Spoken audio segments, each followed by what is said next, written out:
Always Been Dumped, written by Christina Curtin, May 30th, 2023. I've been dumped a few times in my life. Not as much as others, to be sure. My love life experience is more about depth than the number of tallies on my bedpost. In each instance where I was dating someone, I was the person getting dumped.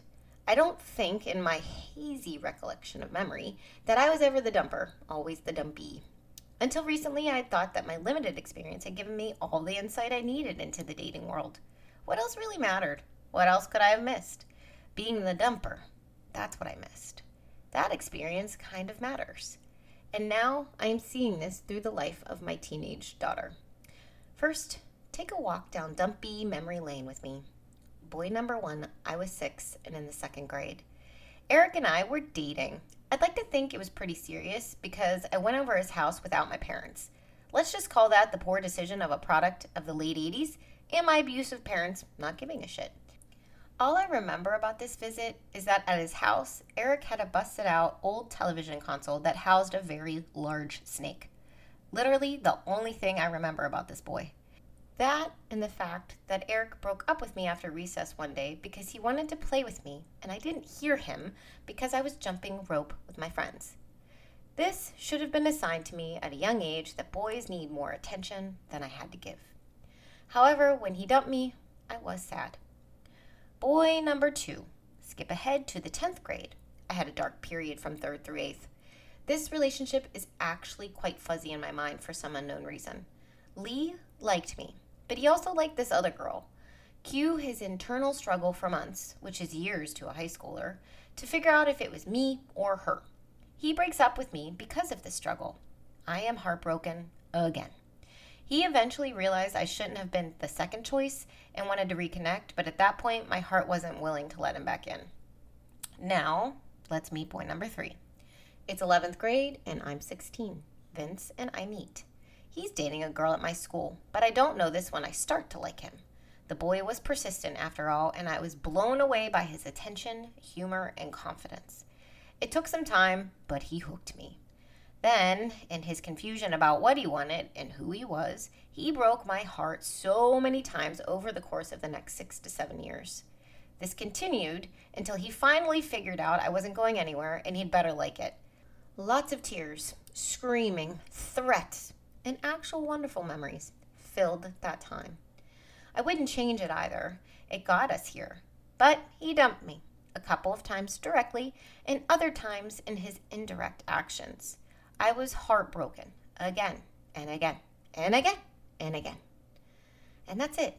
That's my dating experience. Quite limited, yes. But again, I thought it was enough to know what goes on out there in the wild. But here's my teenage daughter surpassing me in experience and proving me wrong. The role of the dumper. In all 3 cases of Gianna's dating thus far, Gianna has been the dumper.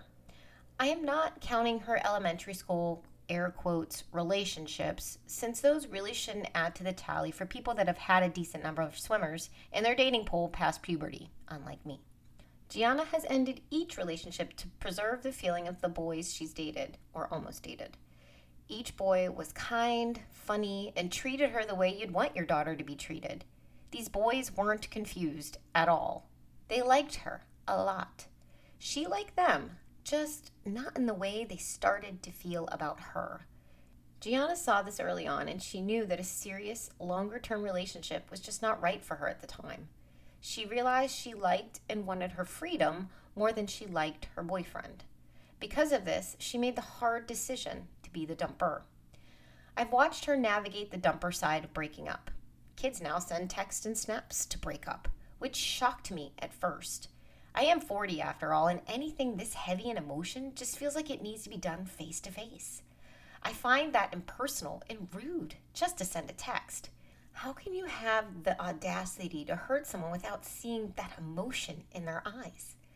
I would have been even more hurt each time I was dumped if the guy did it through a note. I was pissed at her the first time until she told me that's how everyone does it. Everyone. So my shock has lessened, but I still don't like it. Her texts were honest and actually really hard for her to send. I never saw this side of a breakup. The emotion that's there on the other end, the regret of hurting someone, the need to do it anyways because the relationship is just not right for you. It's eye-opening.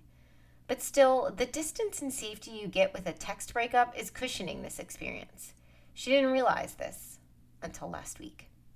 Very recently, Gianna broke up with her boy number 3. He was wonderful, and G really struggled with this one. Again, it was her, not him. This boy did something different, though. After G broke up with him via text, he asked to talk in person. So they met and talked it out. When she got home, the emotion was raw on her face. I could see how this affected her, seeing how her choice to hurt a person she cares about, how confusing it was to make a decision and then question it when you saw that hurt. She never had to experience that before, until now. She said it was the hardest thing she's ever had to do. I love this for her. I love that she was put in the position to have this type of emotional experience face to face. I don't love that my child is sad or that she now misses a boy she wanted to keep as a friend. But this is good. This is how life should be. Breakups should be emotional. You should see the hurt you cause someone. You shouldn't be shielded behind technology from the pain you cause someone else. Kids are missing this. I love this for her. But I love this for me too. It's crazy that a 16-year-old can teach a 40-year-old about relationships. Through Gianna, I get to see the other side of the looking glass, the side of the dumper. And it's giving me a fresh perspective on what boys in my life could have been feeling. It helps me understand that struggle of not wanting to hurt someone, but having to do it anyways because being with that other person is just not right for you at the time. Or because you know that prolonging the relationship will just hurt them more in the long run. This side is new for me, the side of the dumper. I have a feeling I'll be getting more and more insight as the years go by and as each of my daughters navigate the dating world. So it's fine that I've been limited. I'm learning anyways. I'm learning that being the dumper isn't necessarily easy. It can be just as emotional, if not more. And I relate to the boys in my life a little more now. Except for Eric. He was 7 and insecure. I was just jumping rope, asshole.